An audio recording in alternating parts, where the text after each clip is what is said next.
Bueno, entonces, lo primero de todo sería ver qué es un automatismo, ¿vale? O qué es un sistema automático, ¿no? Que llamamos a veces también. Cuando hablamos con la palabra sistema nos referimos ya a un conjunto de automatismos que funcionan a la vez, o podemos hablar de un automatismo que puede ser un automatismo singular.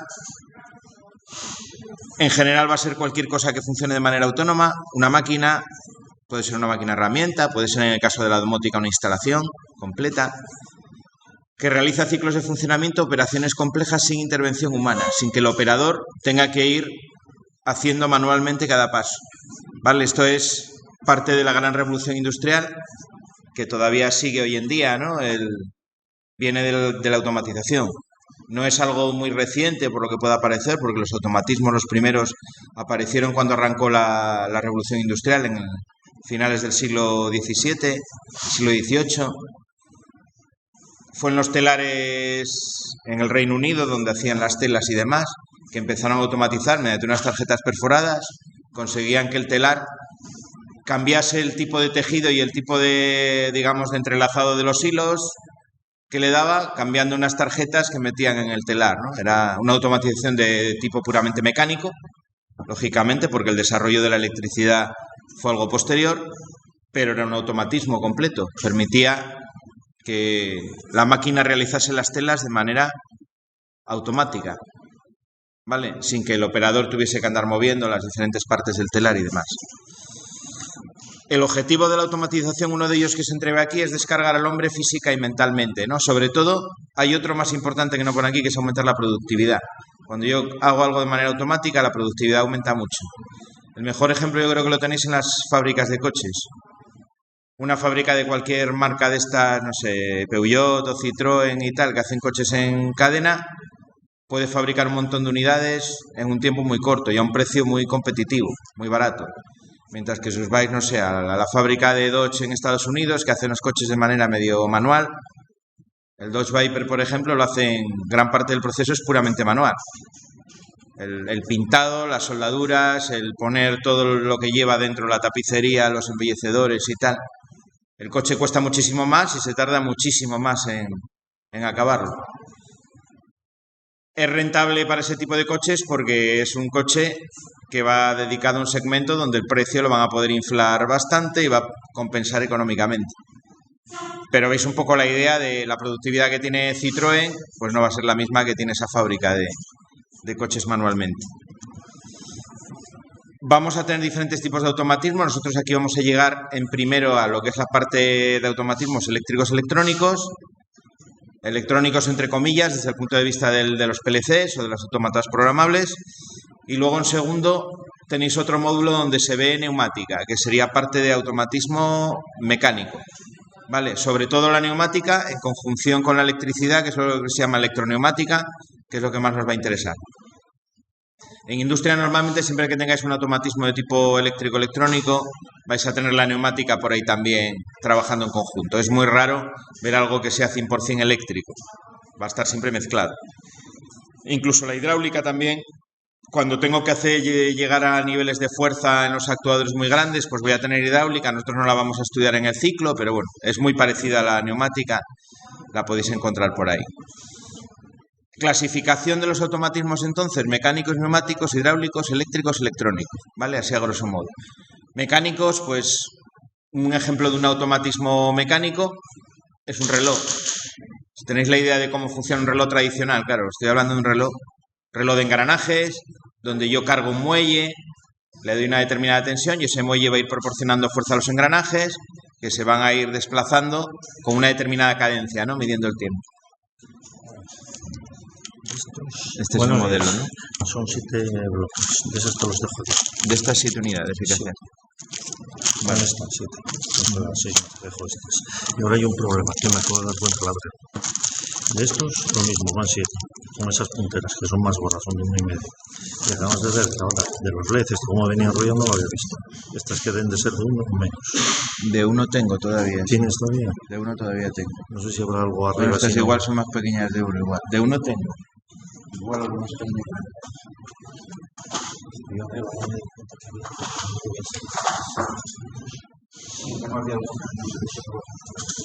Entonces déjame una teneguita al conector y ver si esto me joder. Todo este bien.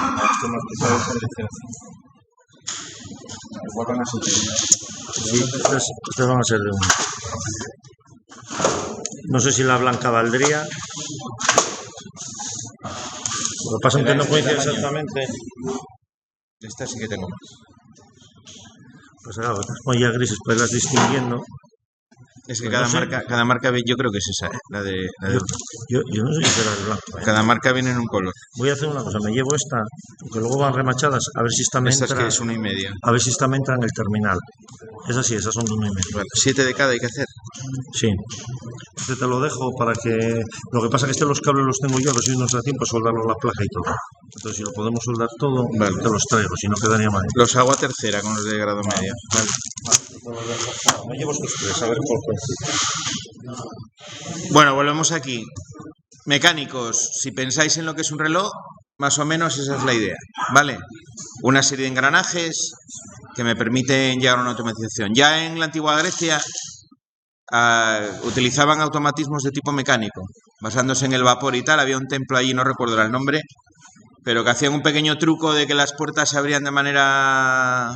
si se abrían solas, para alucinar un poco al personal, crear un poco de expectación y tal. Y lo hacían con vapor, calentaban vapor de agua y al circular por un circuito conseguía desplazar con unos engranajes que la puerta se abriese. En siglo XVI y demás estaba muy de moda también entre las clases pudientes hacer juguetes como pequeños muñecos, autómatas que llamaban, que funcionaban con engranajes y se movían y demás. ¿Pensáis en los típicos juguetes de cuerda? Pues algo así. Luego veremos algún ejemplo más. Neumáticos, utiliza el aire a presión. Comprimo el aire en un compresor, lo elevo normalmente hasta 6 bares, que suele ser la presión que se maneja en el aire comprimido. Al comprimirlo estoy comunicando una energía mecánica que cuando libero el aire lo hago circular por una serie de canalizaciones y lo meto en una serie de cilindros, pues esa energía se transforma en un trabajo, ¿no? Moviendo cosas. Lo puedo utilizar también como circuito de mando para automatizar. Puedo conseguir válvulas que funcionen como una función I, como una función OR. Bueno, todo eso que veremos en el segundo tema lo puedo hacer también con neumática. Los hidráulicos son muy parecidos, pero en vez de aire comprimido lo que utilizan es un aceite en un circuito cerrado con una bomba que lo hace circular. Los hidráulicos entran donde la fuerza del neumático ya no es capaz de mover una determinada carga, pues utilizamos el hidráulico. El aire comprimido tiene un problema, que es que se comprime. Lo que es una cualidad que me permite darle energía y transmitirla, es un problema porque cuando llego a cargas muy grandes, llega un momento que el cilindro se vence, no es capaz de mover lo que tiene y el cilindro pues no puede mover, ¿no? La carga y se vence. La hidráulica, a partir de ahí, como el aceite no se puede comprimir, pues entra a partir de las fuerzas donde la neumática llega, que andan en torno a las 12 toneladas en los cilindros más grandes que hay, pues a partir de ahí entra la hidráulica, ¿no? Por eso es toda esta maquinaria que veis de obras y demás, que es muy grande, utiliza la hidráulica como elemento de fuerza motriz, ¿no? En los cilindros y demás, porque es capaz de hacer mucha más fuerza. Y luego tendríamos los que nos van a ocupar a nosotros, que son los eléctricos, que es los que hemos estado empezando a hacer en el taller, con relés, con contactores. Vamos a ver que vamos a tener una parte de mando, cableada, que según cómo cablemos va a determinar su funcionamiento, y luego una parte de fuerza que va a ser siempre igual y común con los electrónicos, que son los cables que alimentan los motores y en general donde tengo un consumo de corriente grande, ¿no? Y luego los electrónicos tengo también de varios tipos. Tengo los basados en autómata programable. Un autómata es como un pequeño ordenador industrial genérico, es decir, que me va a servir para hacer diferentes cosas con él. No es para una aplicación específica y yo lo puedo programar y conectar de manera adecuada para hacer funcionar una máquina, ¿no? Sería la parte de mando, la parte que tiene la lógica de funcionamiento. Eso lo puedo hacer también con tarjetas electrónicas específicas o más o menos genéricas. Puedo programar, por ejemplo, un microcontrolador y construirle una tarjeta a medida para poder accionar determinadas partes de una máquina. Los portones, por ejemplo, de los garajes suelen funcionar de esa manera. Traen una tarjeta electrónica que fabrican por millones de unidades en China que viene ya con las entradas y salidas típicas que tiene un portón, porque es un automatismo que siempre funciona igual. Lo metes, interconectas lo que tienes en el portón y ya tiene el funcionamiento dentro grabado, no tienes que programar nada ni hacer nada. Simplemente enchufarlo o cablearlo, digamos, y ponerlo a funcionar. ¿Vale? Eso es un automatismo de tipo electrónico. Hoy en día en el campo de la electrónica pues hay muchas más cosas. No hay, aparte de los microprocesadores y microcontroladores, hay unos chips que se pueden físicamente modificar para el funcionamiento que tú quieras. Es decir, es un chip genérico, pero metiéndole corriente por unas determinadas patillas, tú lo configuras internamente para que haga una determinada cosa. Pero lo configuras de manera además permanente, como si fuese una ROM, una memoria de solo lectura. En una primera instancia le metes corriente por ciertos sitios y lo configuras para hacer lo que tú quieras. Y luego los autómatas, que veremos de varios tipos. Veremos el más pequeñito que llamamos relé programable, que otros lo llaman autómata, que es como el primer escalón, y luego ya veremos un microautómata y otro ya un poco más grande, ¿vale? Cada uno con sus funciones. A más grande, digamos, pues es posible para instalaciones con más funcionalidad. Ejemplos de automatismos mecánicos. Ahí tenéis este ejemplo, es un regulador centrífugo de BAT. Esta es la manera en la que tradicionalmente se regula la velocidad o se regulaba la velocidad en las máquinas de vapor. Bueno, se regula porque esto se sigue utilizando. Son dos masas metálicas que se hacen girar solidariamente con la máquina. Entonces tienen aquí una anilla que se puede desplazar en la parte de abajo, se puede desplazar por el eje hacia arriba.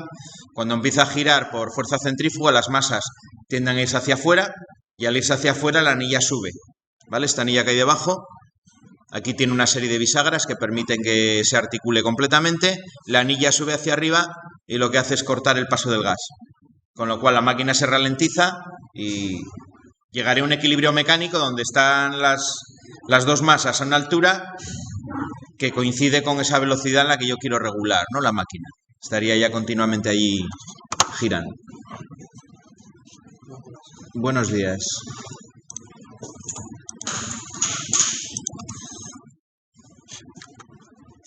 Esto fue en su día pues una revolución, ¿eh? Son de estos inventos que son tan buenos que todavía hoy en día se siguen utilizando. Esa es la pinta que tiene, por ejemplo, pues un contactor de tipo neumático. En este caso me mezcla la tecnología eléctrica con la electrónica. Esto es como si fuese una pieza metálica en corte, ¿vale? Aquí trae las cámaras por donde entraría el aire y con el aire a presión lo que consigo es mover esta parte central de aquí y cerrar unos contactos, ¿no? Que tiene la parte de arriba, que en este caso me conectan un motor, ¿vale? Sería un ejemplo de un accionamiento de un circuito eléctrico desde un circuito neumático. Y aquí, bueno, por curiosidad que veáis cómo se simboliza esto de manera simbólica, ¿no? Cómo se dibuja de manera simbólica todas esas válvulas. Al final la neumática, los componentes son una serie de cámaras con una serie de correderas o piezas que se pueden desplazar y por acción del aire yo consigo mover esas piezas y regular los caminos por los que el aire se va desplazando.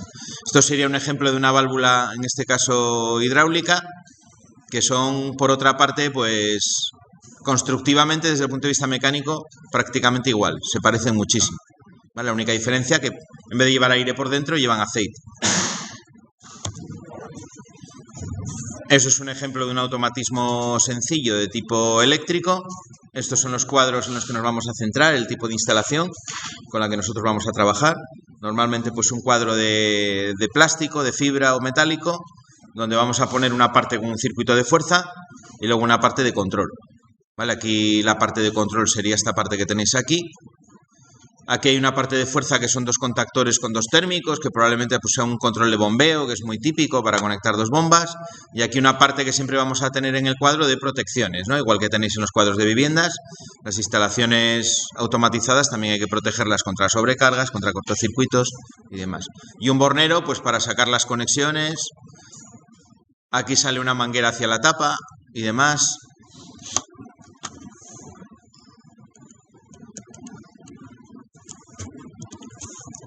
Eso sería un ejemplo de automatismo electrónico.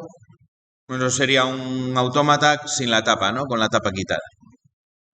Al final lo que tengo dentro son una serie de relés, un circuito electrónico digital que es el que me controla, un puerto en este caso tipo serie de programación, que es esta parte de aquí, por donde voy a conectar el cable, lo conecto al ordenador, le vuelco el programa, etcétera, etcétera. Y una parte de entradas que sería esta parte, estas bornas que tenéis aquí. Bueno, nosotros vamos a utilizar uno muy parecido.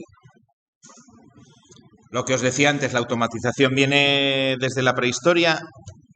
Los humanos siempre intentamos hacer las cosas lo más fácil posible, porque por naturaleza tendemos a la vagancia. Entonces, si yo puedo hacer algo o construir algo para que me haga mi trabajo de manera más sencilla o más rápida, incluso que yo no tenga que hacerlo y me lo haga la máquina, pues mucho mejor, ¿no? Ese es un poco el proceso que hay detrás de la automatización. Ya en la Edad Media se estaban inventando máquinas simples, en la prehistoria se inventaron un poco las bases, ¿no? De la palanca, la rueda, todo ese tipo de inventos se empezaron a aplicar desde la prehistoria. En la Edad Media ya se empezaban a construir máquinas de cierta complejidad de manera automatizada. Os ponía el ejemplo antes de en la antigua Grecia, que ya Aristóteles dejó por escrito el tema este que os comentaba de la puerta del templo, que se abría sola y demás.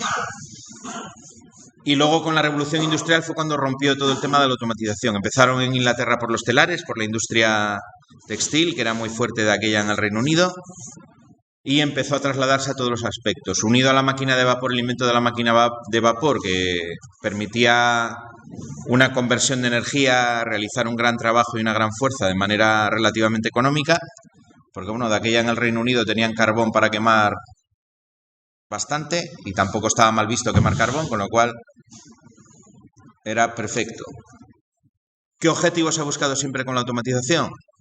Reducir la mano de obra. ¿Por qué reducir la mano de obra? Porque la mano de obra es cara.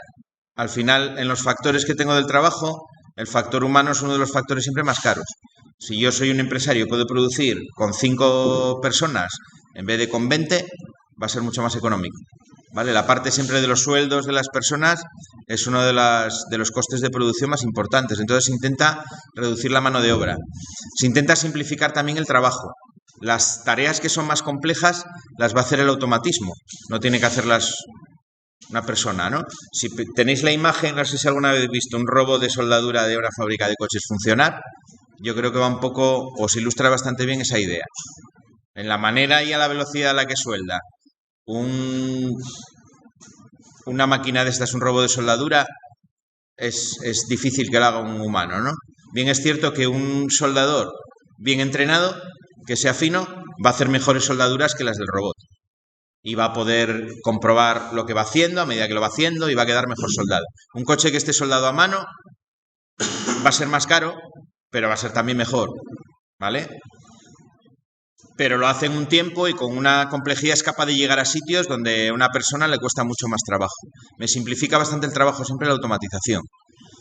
Es mucho más eficiente, consigo producir en menos tiempo, de manera más estandarizada, reduzco mucho el tema de las piezas defectuosas, que cuando el trabajo es manual siempre es más grande, que es lo siguiente que aparece ahí, y me permite hacer un seguimiento de todo el proceso a nivel empresarial mucho mejor.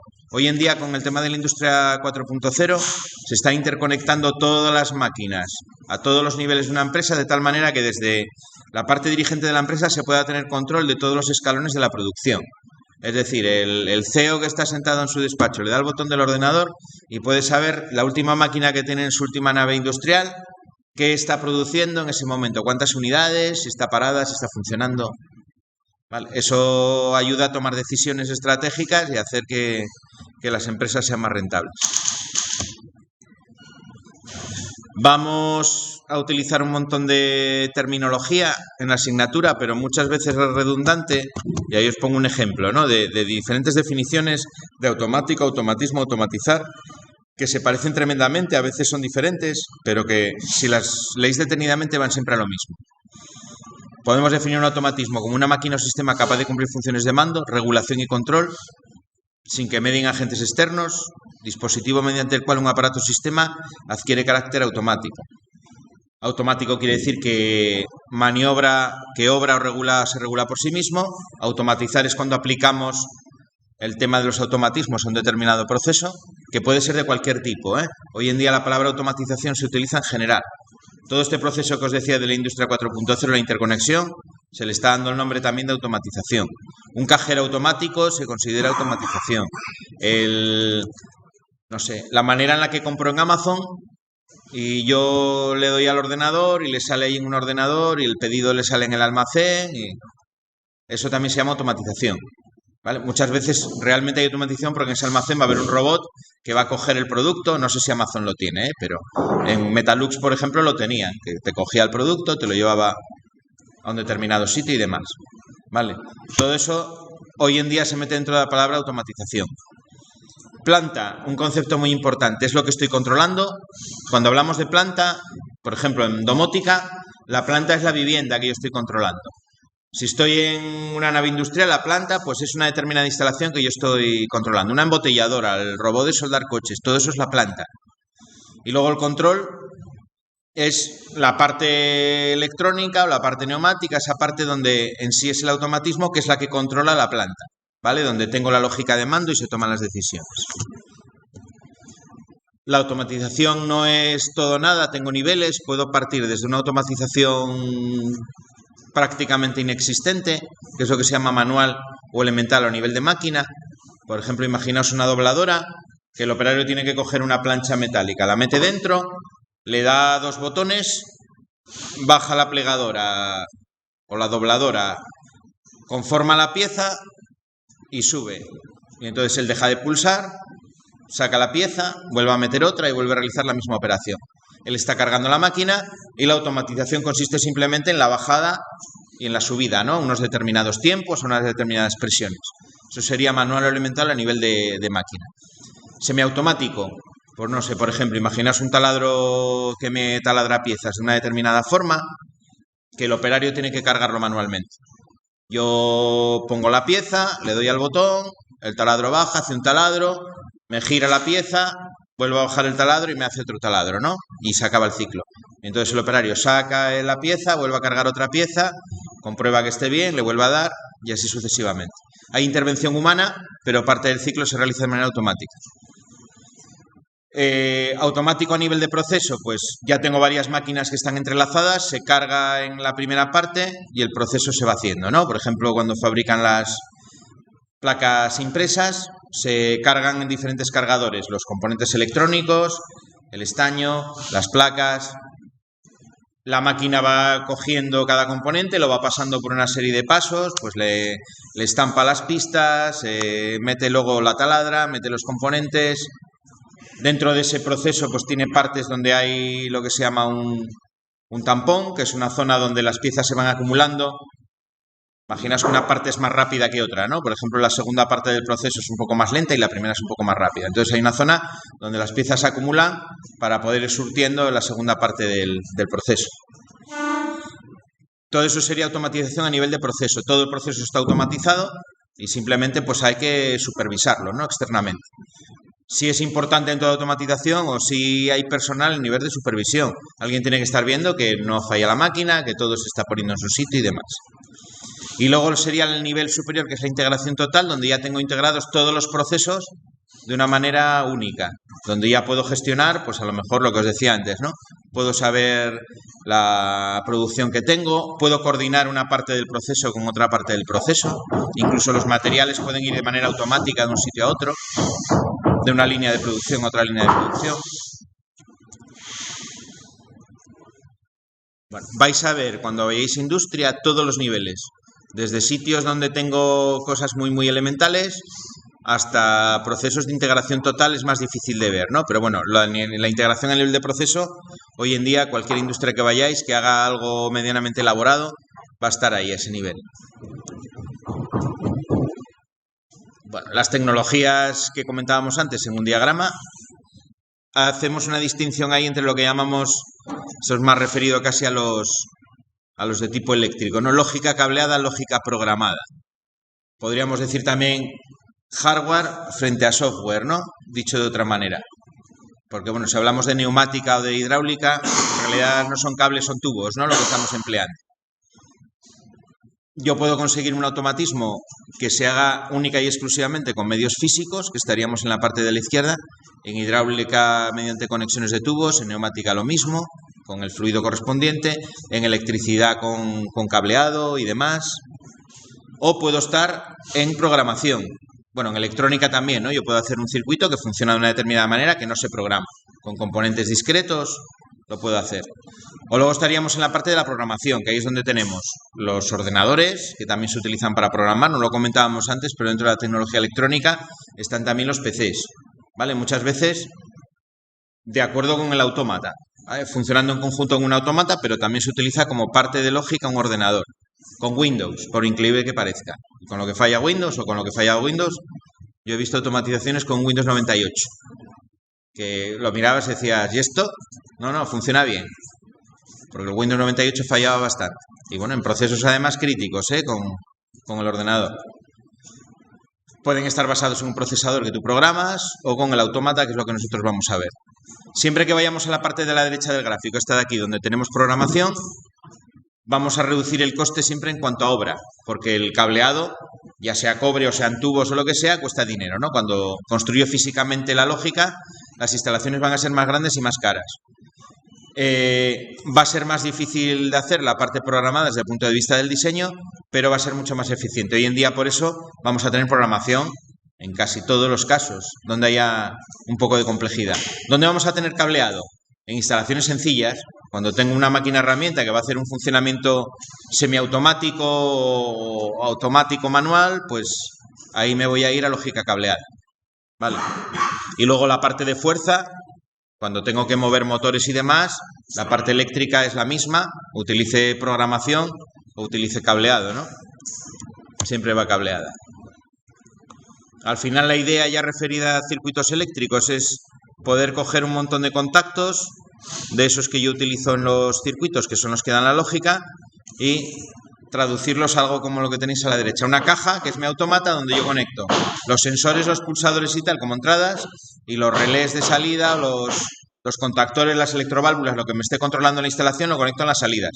Le meto un programa y según el programa que yo le meta, los elementos de la instalación se controlan, interactúan de una determinada forma. Pero depende todo del programa. Incluso con el mismo cableado, yo en el futuro puedo modificar el programa y hacer que la instalación se comporte de otra manera. Si lo hago en cableado, tendría que modificar las conexiones del cableado, ¿vale? Si yo tengo, por ejemplo, dos contactos que están en serie, yo estoy obligado, imaginaos que son dos interruptores, ¿no? Y están en serie. Yo estoy obligado a encerrar los dos para que la corriente pase y me encienda la carga que está en esa rama. Eso es lo que llamamos una función AND. Tiene que estar uno y el otro al mismo tiempo, ¿no? Hasta que no estén los dos conectados, la corriente no va a pasar. Si yo cojo esos dos contactos y los pongo en paralelo, haríamos lo que llamamos una función OR. Basta con que yo cierre una de las dos ramas para que la corriente pueda pasar. Tengo los mismos elementos, un relé de salida y dos contactos, pero según cómo yo los cableo, el funcionamiento cambia completamente. ¿Vale? Si yo lo hago de manera programada, yo pondría los dos contactos en las entradas y no tendría que modificar el cableado, lo que modificaría sería el programa. Yo en el programa le diría, vale, vas a encender la salida en el primer caso cuando estén los dos a la vez y en el segundo caso cuando esté uno de los dos. Me vale cualquiera de los dos, incluso los dos. ¿Vale? Esa es un poco la idea. Por eso la programación es mucho más flexible, me permite ir modificando la instalación si yo lo necesito hacer de manera fácil, ¿no? Y rápida. Incluso yo puedo aumentar, si en el autómata que tengo entradas y salidas libres, yo puedo meterle más cosas al automatismo en un futuro. En el cableado muchas veces estoy limitado por el tamaño que tiene el cuadro y demás, ¿no? Si yo tengo que poner más relés y más cosas, pues no siempre voy a tener espacio. Bueno, ahí os dice alguna de esas ventajas, inconvenientes. Esto es una pregunta que siempre suelo poner en el examen. Ventajas de la tecnología programada. Fijaros que está hecho la lista de una manera un poco, alguien dirá, vale, solo pones inconvenientes de la tecnología cableada y solo pones ventajas. Es que realmente es así. La tecnología programada es ventajosa respecto a la cableada. La cableada se sigue utilizando porque para algunas cosas a nivel económico pues sigue siendo más económico cablear, sobre todo si son cosas pequeñas. ¿Vale? La tecnología cableada tiene una ventaja que nos pone que es mucho más robusta. Los autómatas, en condiciones extremas de temperatura, humedad y demás, fallan más que la tecnología cableada. Pero por lo demás, todos son ventajas. ¿Vale? Los proyectos se elaboran en el caso de programados más rápidamente, se pueden realizar modificaciones, lo que os decía antes, de manera sencilla, se ocupa un espacio que es mínimo en el cuadro, el coste de mano de obra en ejecución es más barato porque hay menos cableado, entonces se acaba antes la instalación. Esos son costes que cuando se hace una instalación industrial se tiene muy en cuenta. Por una parte está el coste de instalación y luego está el coste de explotación. ¿Vale? En el caso de la programada me va a abaratar los dos y encima va a hacer que se produzca mucho más y son todo ventajas. ¿Vale?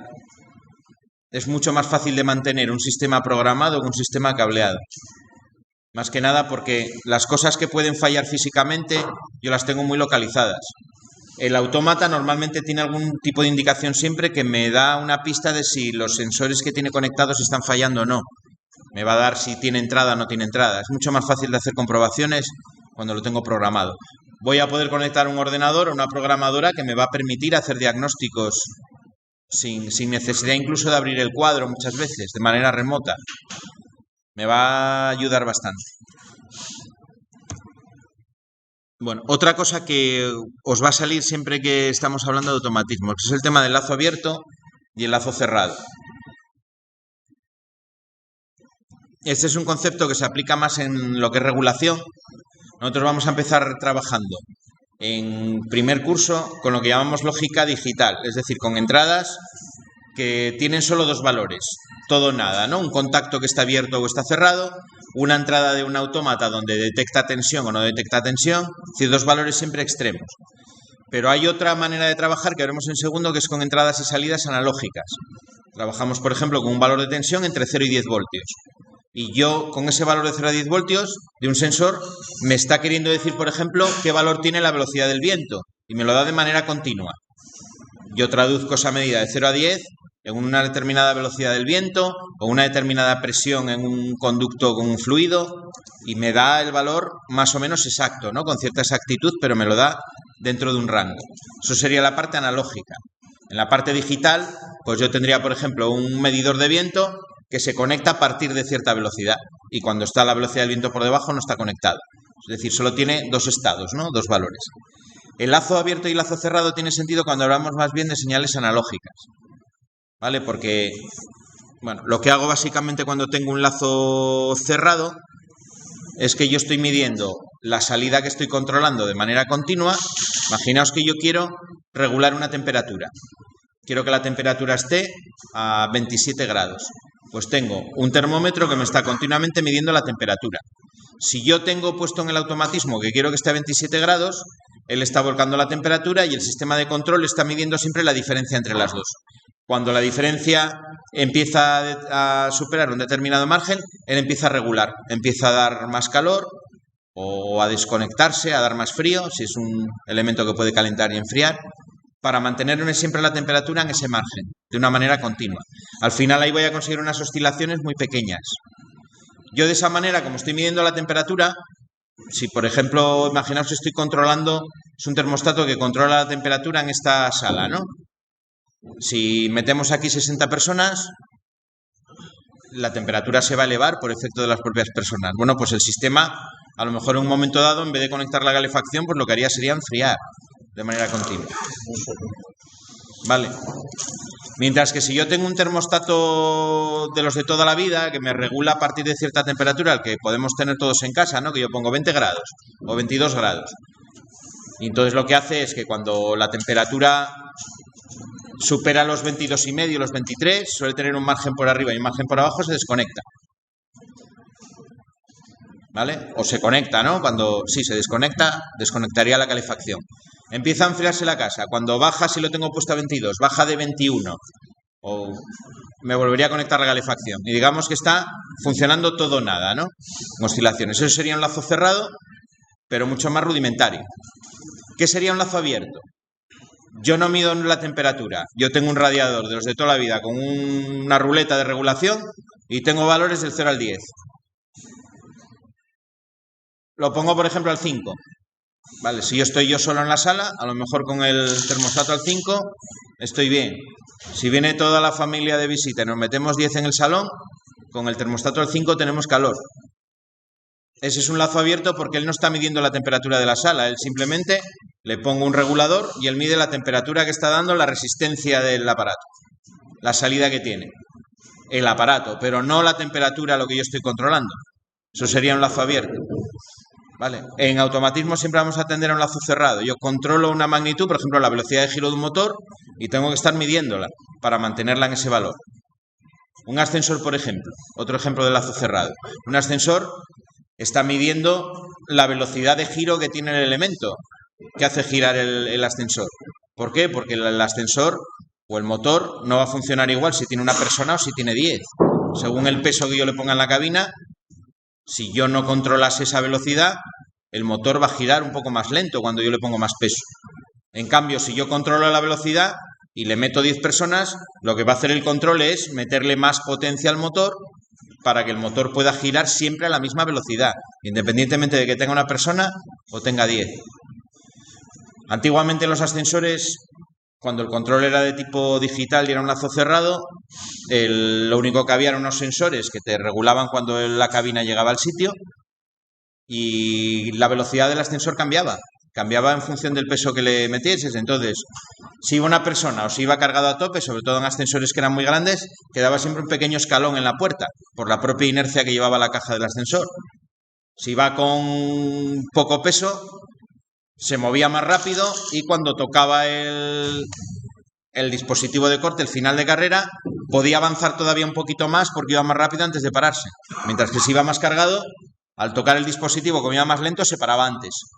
Y quedaba a veces un escalón, ¿no? De salida, en vez de quedar lo que es la planta y la cabina a nivel, pues había una pequeña diferencia. Hoy en día en los ascensores eso ya no ocurre. Tengo un variador de frecuencia controlado por un sistema de estos de lazo cerrado que está midiendo la velocidad continuamente y entonces siempre va a quedar, lleve el peso que lleve, va a quedar a nivel. Y si hay diferencia, va a ser diferencia mínima. Vale, lazo cerrado, resumiendo, mido la magnitud que estoy controlando y le meto esa referencia al sistema para que regule, para que recalcule y me lo mantenga en el nivel que quiero. Y un lazo abierto, no tengo ese tipo de control de la magnitud, yo simplemente le doy un determinado valor a la salida y luego ya depende de las condiciones ambientales que el resultado sea el que quiero, sea diferente. Vale, el ejemplo del termostato yo creo que es el más gráfico para eso. Dentro de los sistemas de control, cuando entro en esa parte analógica, pues también vamos a tener una serie de términos. La planta que ya nos salió antes, la unidad de control, que es la parte que está controlando. A veces se llama también CPU. Vais a oír el nombre, sobre todo en los autómatas, se suele referir por CPU, igual que en los ordenadores. Accionamientos, la parte encargada de gobernar la planta, un cilindro neumático que me mueve una parte de una máquina, un motor, una batería de condensadores, en un momento dado, todo eso son accionamientos, la manera en la que yo actúo sobre la planta, el aparato que utilizo para controlar la planta. Y luego tengo los transductores, que es el conjunto del sensor con el interfaz. El interfaz es un circuito que me transforma la magnitud física en una magnitud eléctrica. Normalmente llamamos sensor en vez de transductor a todo, ¿eh? Si yo tengo, por ejemplo, un sensor de viento, pues ya va a estar la electrónica que transforma la velocidad del viento en una señal eléctrica y está incorporada en el propio sensor. Eso normalmente es lo que voy a meter en las entradas. El término sensor lo vamos a utilizar también en general para pulsadores. Lo que es la parte que acciona al operario, por extensión del término también lo llamamos sensores. Sensible a la acción humana, ¿no? Pero al final es un sensor.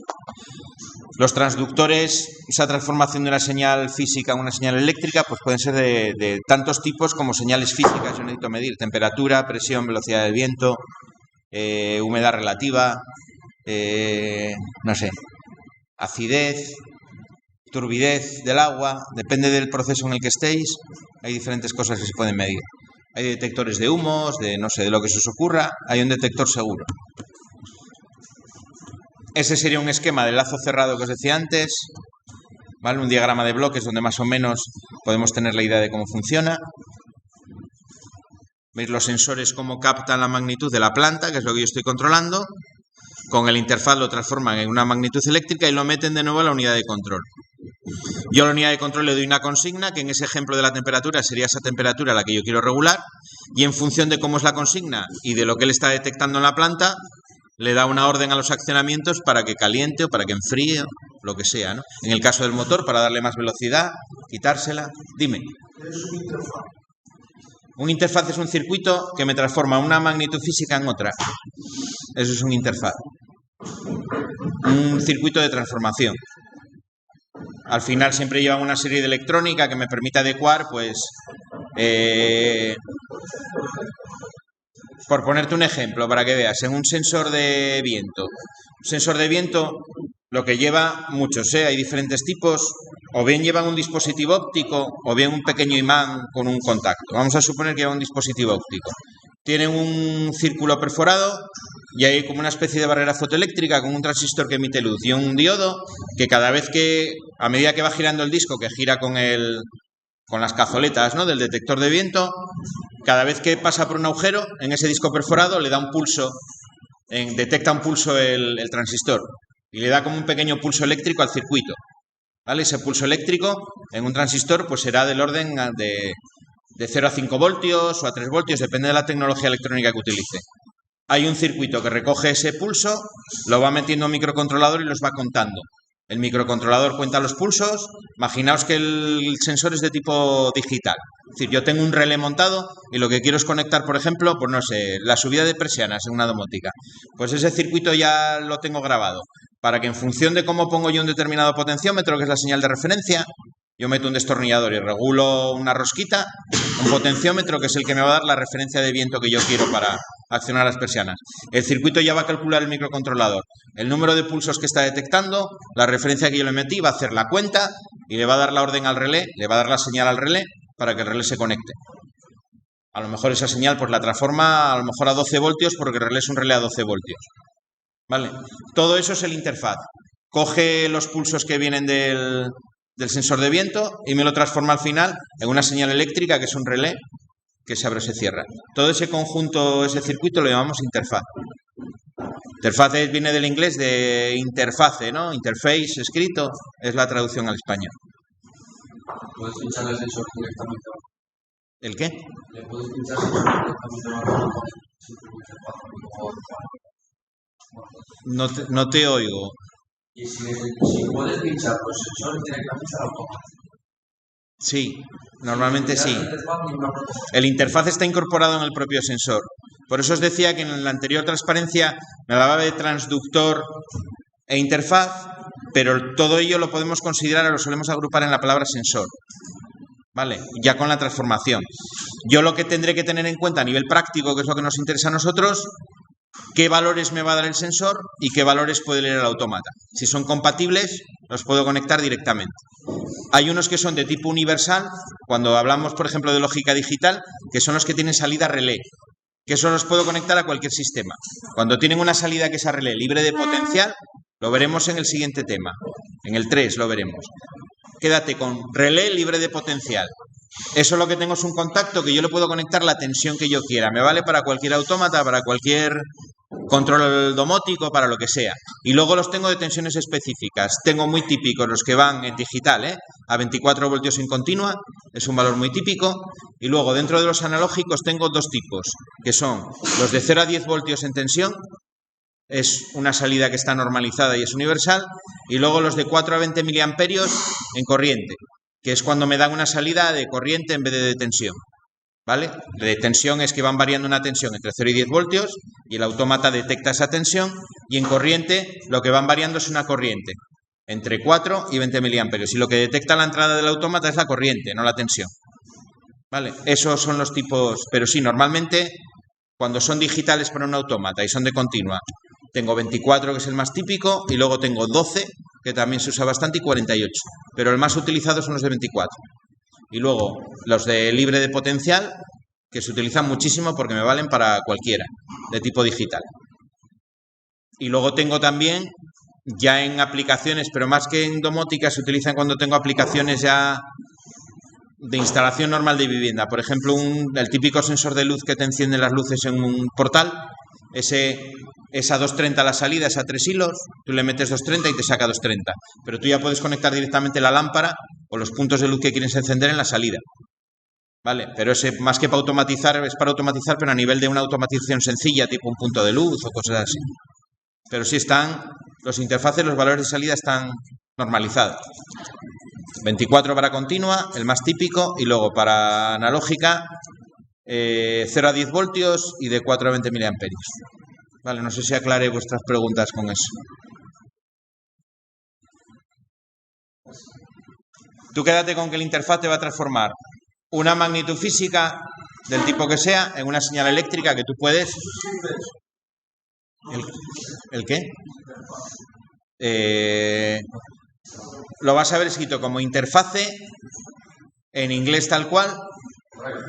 Lo vas a ver traducido como interfase también. Así está ahí en la transparencia, sí. Y lo vas a ver a veces escrito como interfaz acabado en Z. De las tres maneras lo vas a ver. Pero no es porque el interfaz. Sí. A veces lo vas a ver escrito como interfase, porque eso en inglés se pronuncia interface o algo así. Entonces, en una traducción al castellano, esas que hacemos a lo bestia muchas veces, pues pones interfase. Lo vas a ver también, yo lo he visto por ahí en libros. Pero bueno, un interfaz o un interfase, sin más. Bueno, el ejemplo del lazo abierto por contrastar, le meto una entrada y obtengo una salida sin ningún tipo de referencia de cómo está la instalación. Y el esquema de lazo cerrado, que es parecido al anterior. Este es redundante, en este caso sería en domótica, ¿no? La casa y el usuario, ¿no? Que está dentro. Y el sistema de control que está en medio. Vale. En símbolos de estos de bloques que se utilizan mucho en regulación, se simboliza de esta manera. Aquí esta parte significa, ese es el símbolo de la adición. Las dos señales se suman, las vuelco al sistema y toma la decisión, ¿no? Siempre midiendo la salida y volcándola de nuevo junto con la entrada al sistema de control. Bueno, ahí el ejemplo, ahí os cuenta el ejemplo del termostato que os dije yo antes. Hola.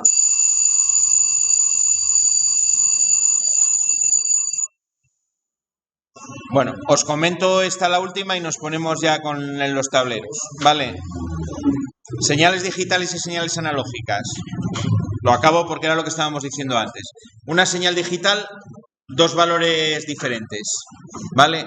En electrónica, por ejemplo, se utilizan mucho los 0 voltios, 5 voltios o los 0 voltios, 3 voltios, el primero en tecnología TTL y el segundo en tecnología CMOS, ¿vale? O 3,3, mejor dicho, no son 3, sino 3,3. Para nosotros, las señales que manejamos en lógica cableada, lo que estamos haciendo, por ejemplo, con un pulsador, eso es una señal digital, porque puede estar abierto o cerrado, ¿vale? Tiene dos estados muy diferentes. Es decir, deja pasar corriente si está cerrado o no deja pasar corriente si está abierto, ¿vale? Señales analógicas, las dos que os decía antes, pueden variar dentro de un determinado margen y dentro de ese margen pueden tomar todos los valores posibles, ¿vale? Tengo infinitos valores de esa señal, ya sea entre 0 y 10 voltios o entre 4 y 20 miliamperios. Que tenga infinitos valores no quiere decir que el sistema de control que yo utilizo los pueda leer todos. Veremos que siempre que transformo una señal analógica a digital, como las señales digitales son discretas, es decir, tienen un número de valores determinados, no puedo tener valores infinitos, voy a tener lo que llamamos precisión o resolución, es decir, que voy a perder ciertos valores, ¿vale? Cuando empecemos a hablar de digital y todo eso, en el tema siguiente veremos algo de eso. Bueno, lo dejamos aquí y continuaremos el próximo día. Mañana continuamos con esto.